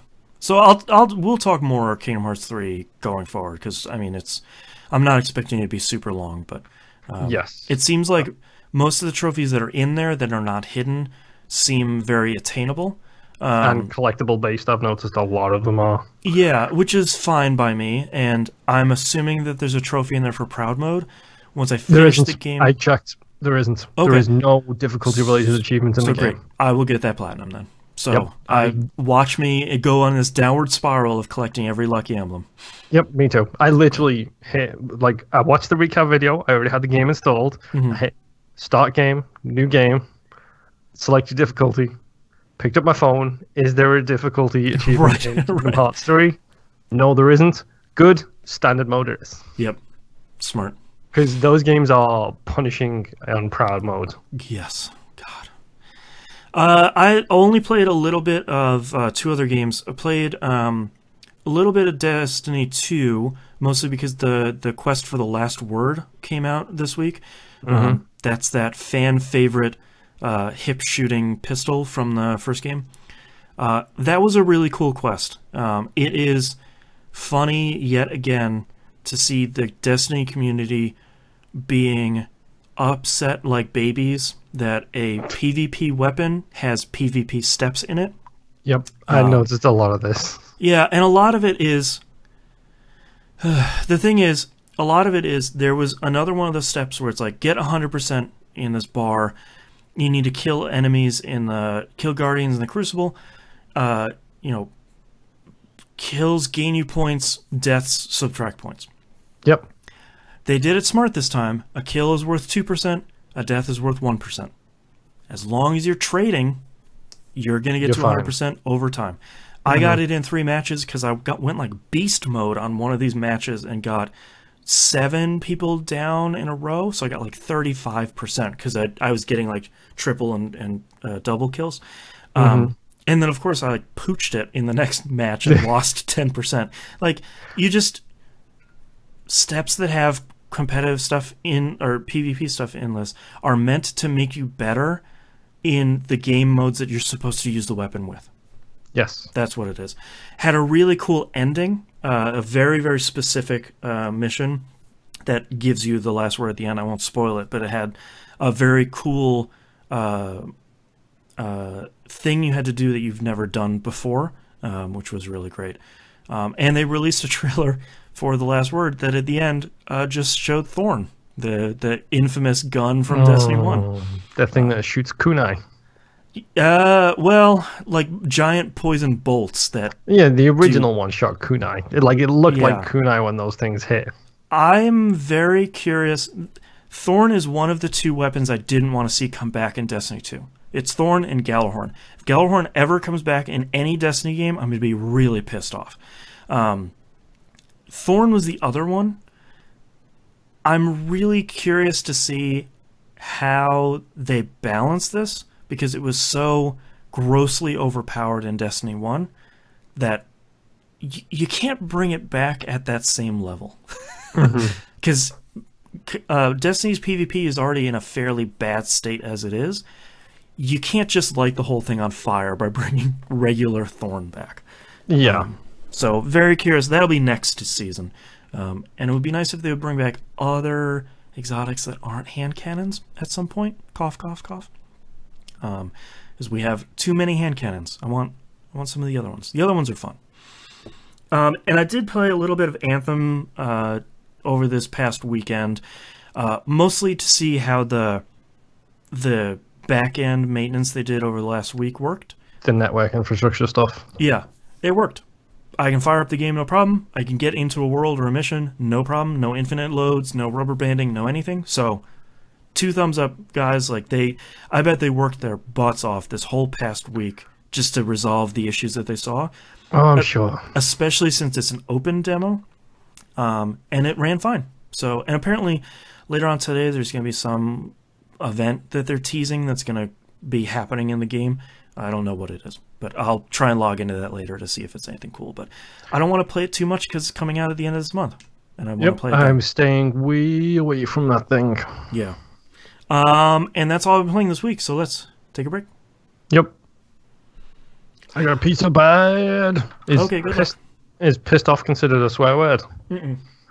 No. Okay. I think that's fine. Okay, I was just checking because you would have swore if it was. Oh yeah, no, it'd be fine. All right, hello chat. Let's check news stories here while we're hanging out. How's everyone doing? Avengers Endgame Super Bowl trailer. Watch that later. Bunch of stuff about Sega. Overcooked 2 teases free Lunar Year update. Ooh. Popular modder creates a custom one-handed PS4 controller. Who did that? Oh, Ben Heck did. Cool. Interesting. He basically... well, let me just scoot this over so you guys can see it in.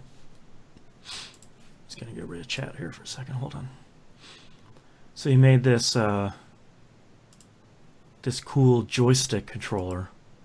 So I'm assuming him moving it like this does the left stick, and it looks like he has a right stick up there. That's pretty cool. Wow. Alright, we can go through the rest of the news stories while we're hanging out. Guardians of the Galaxy, sure. World Heroes, yep. Drawer Simulator, great. That's some movie thing. That looks cool. Fire Emblem Heroes. Releases asset flaw indicator. New, okay. One day Kindle sale. Check that out. Yep, sure. Game of Life RPG. Okay. Who's hungry for some gods? Yeah. Marshmallow's Fortnite Battle Royale concert. Okay. Come on. Kingdom Hearts 3's shortcut menu upgrade is great. Come on. You know where I'm going. What shortcut menu upgrade?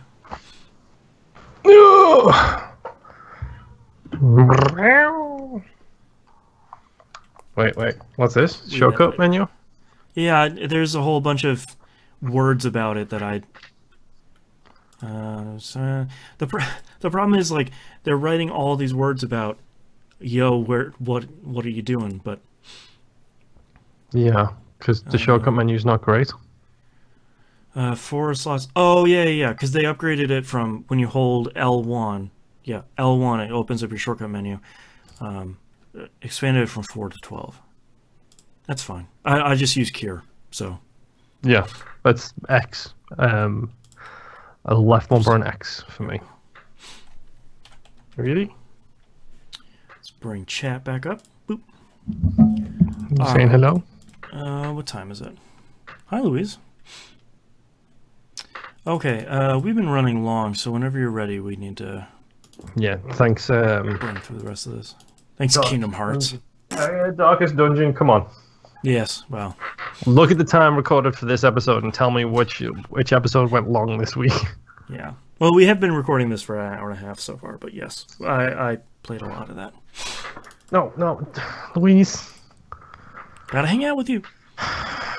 You can't rub my face because my beard's got beard oil in it. So you can't do that. You just want to cuddle. Okay. That's not so bad.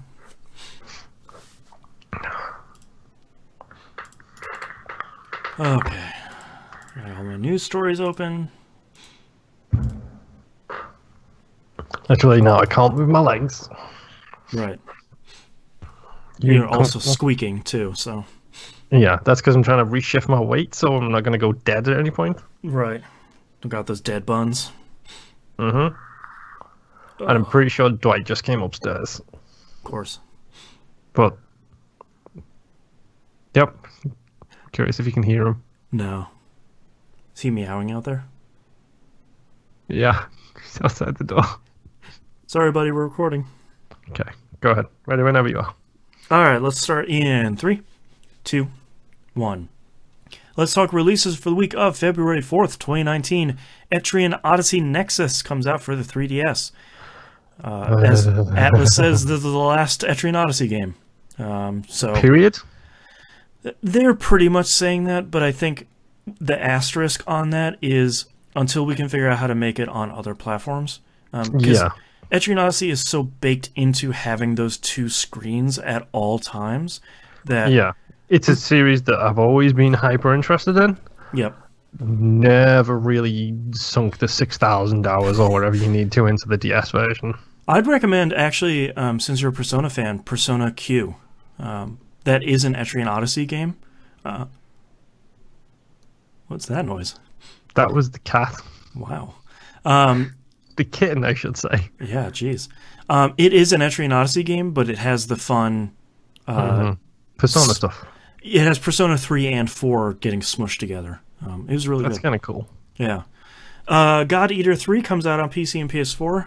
Another series I wish I have gotten into, but I would need some time to sink into that, I think. There is too many great games.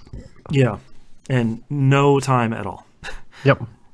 And lastly, we have Astroneer comes out of early access on PC. Oh, come on. Why couldn't you follow that up with Xbox?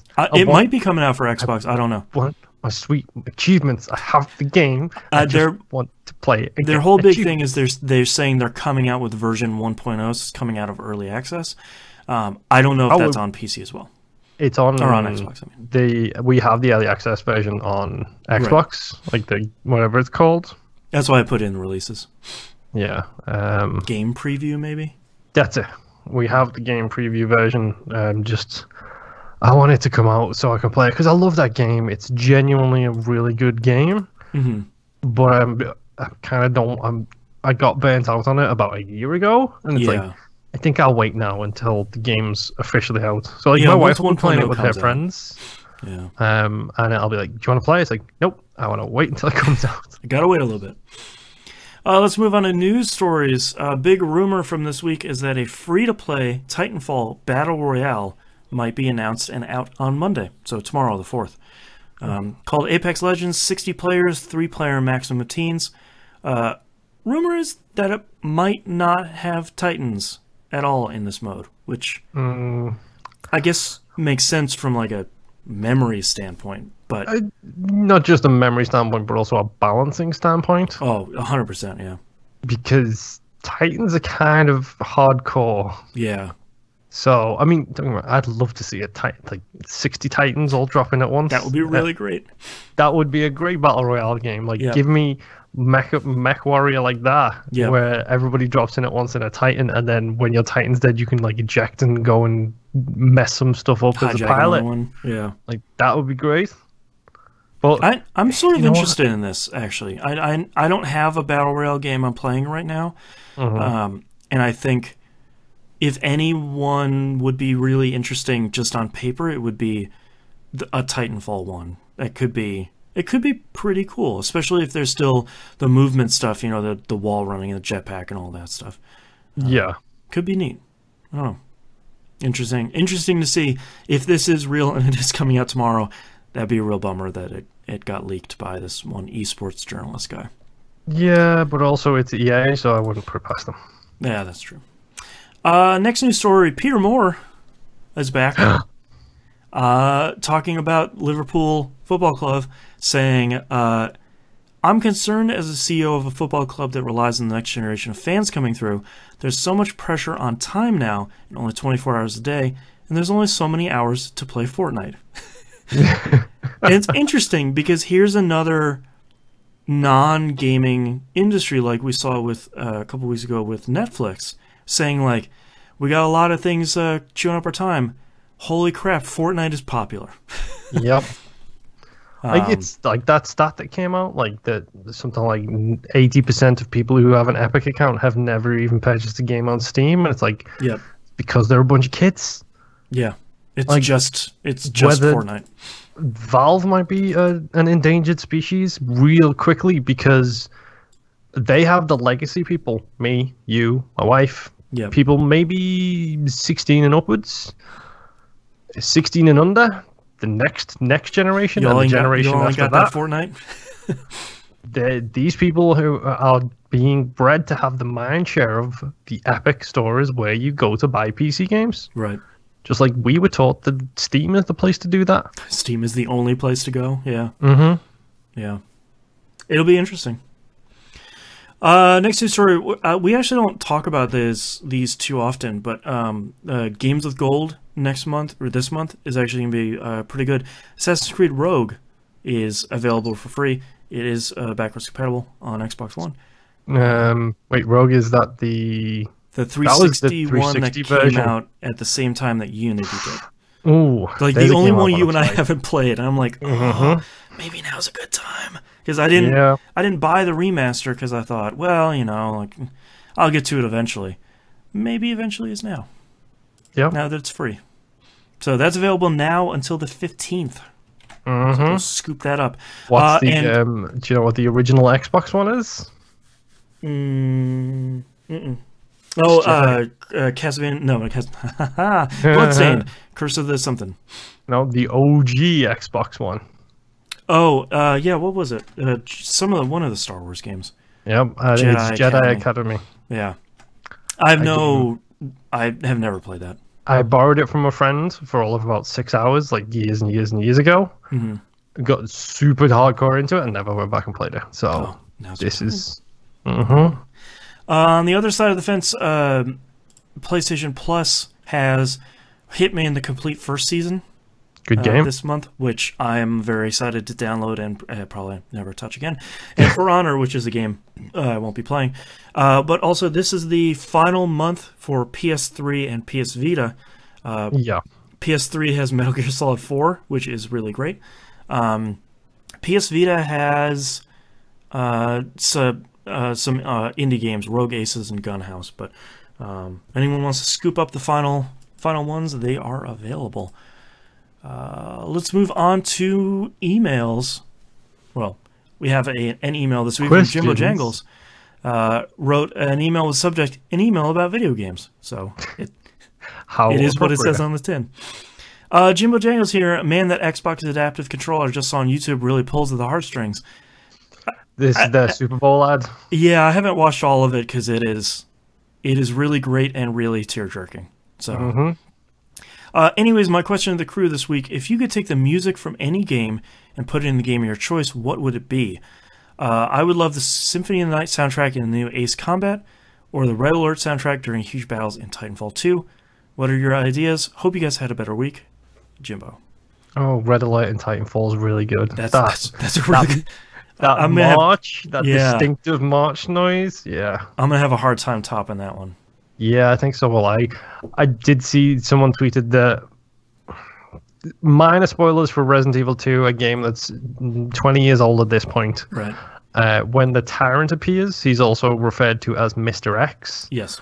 And someone modded in DMX music to play whenever he's around on the PC version.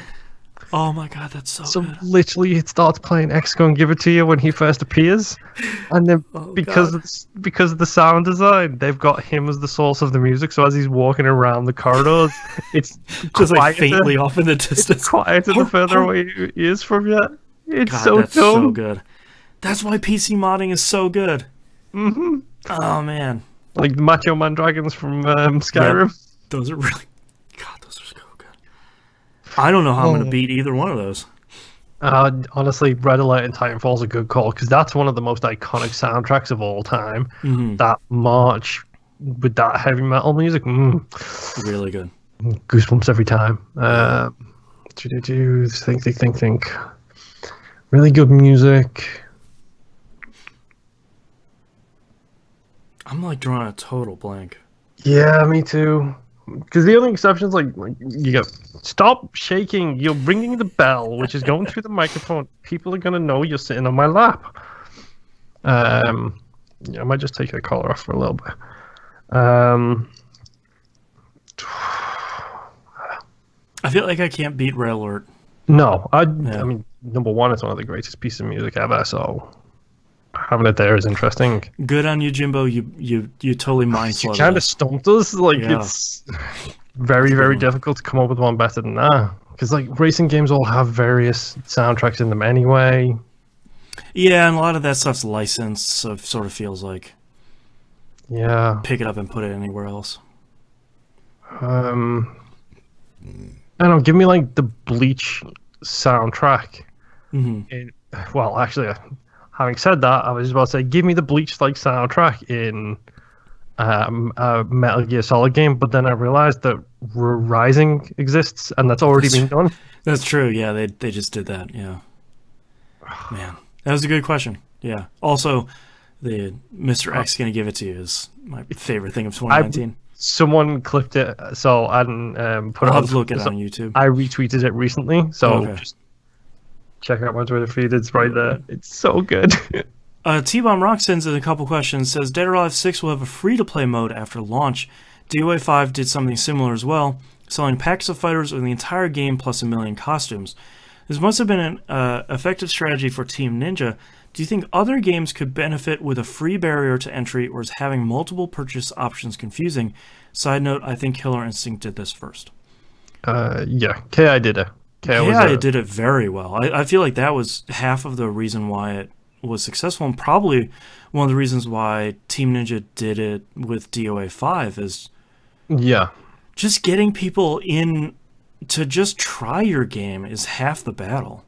Yeah, that's things similar to the free play weekends we discussed. Like it's about getting our eyeballs on the prize kind of thing.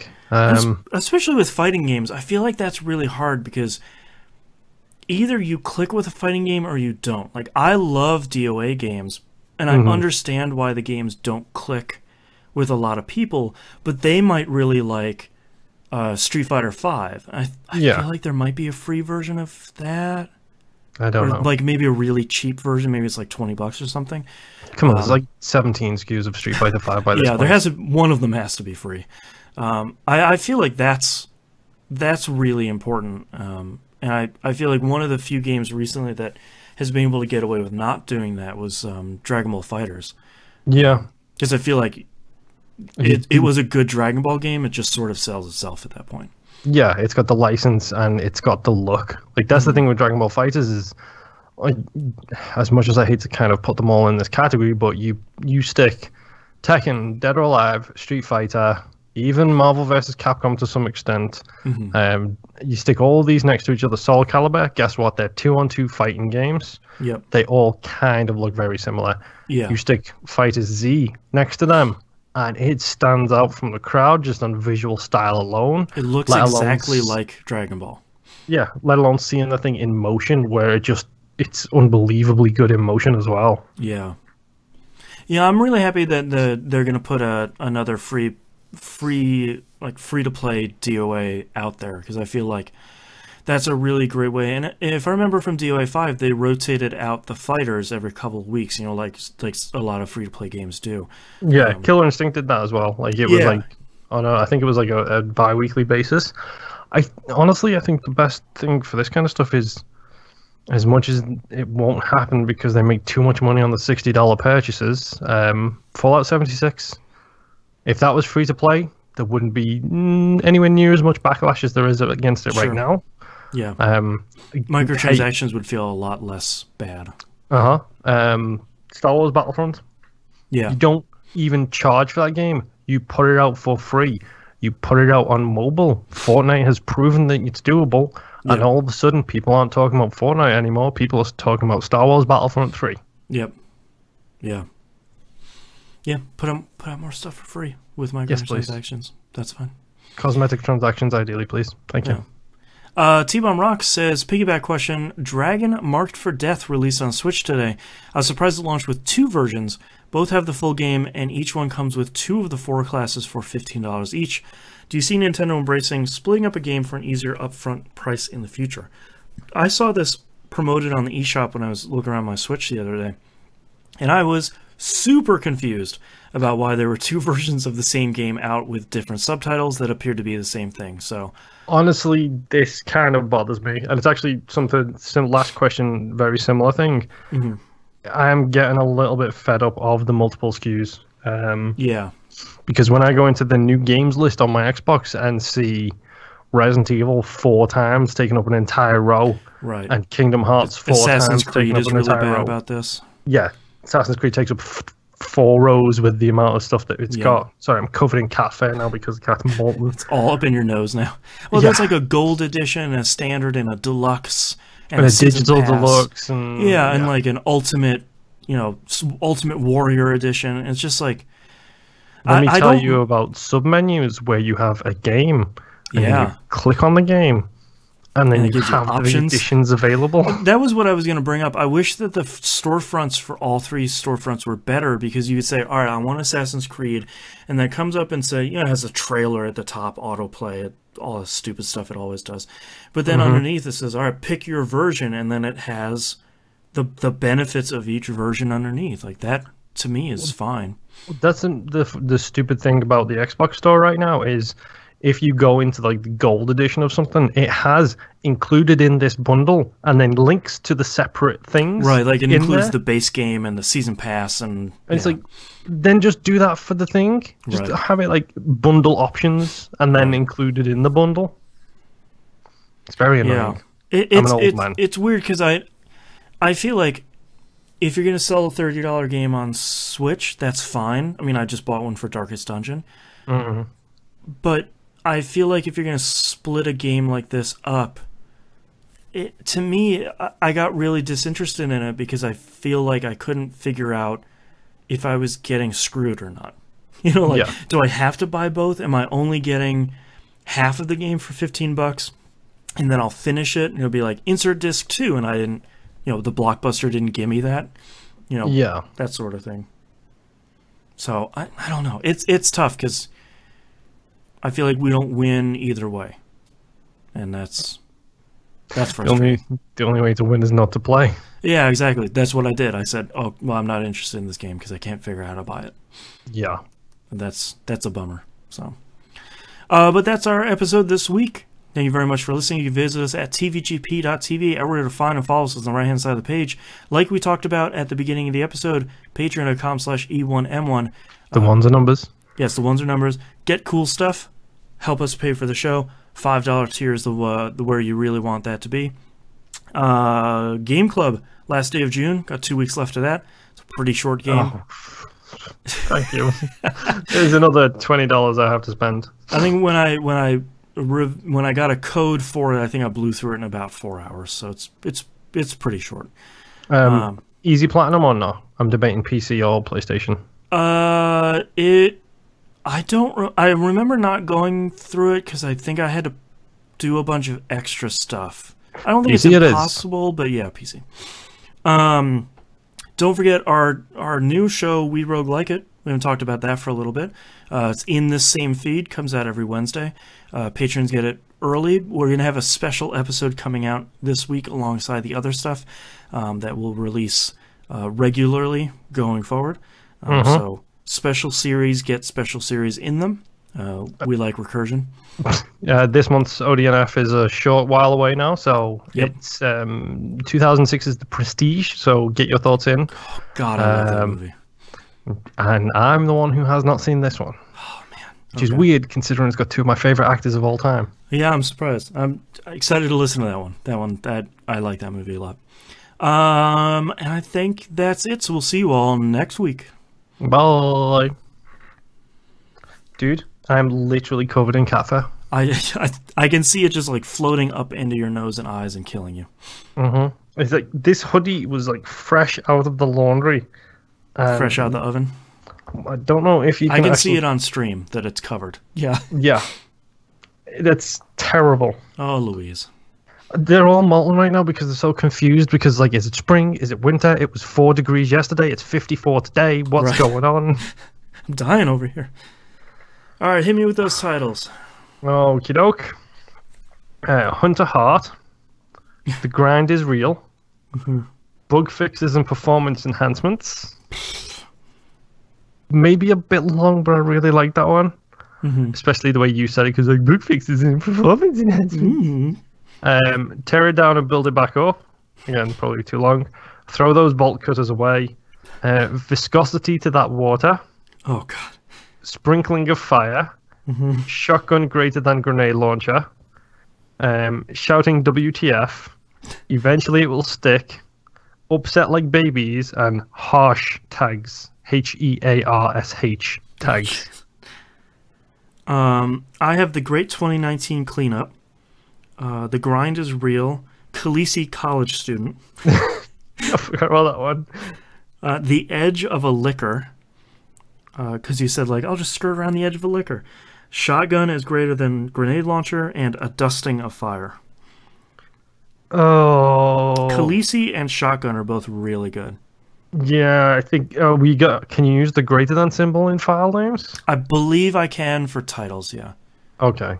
That's the one I'm voting for, because I think that one is...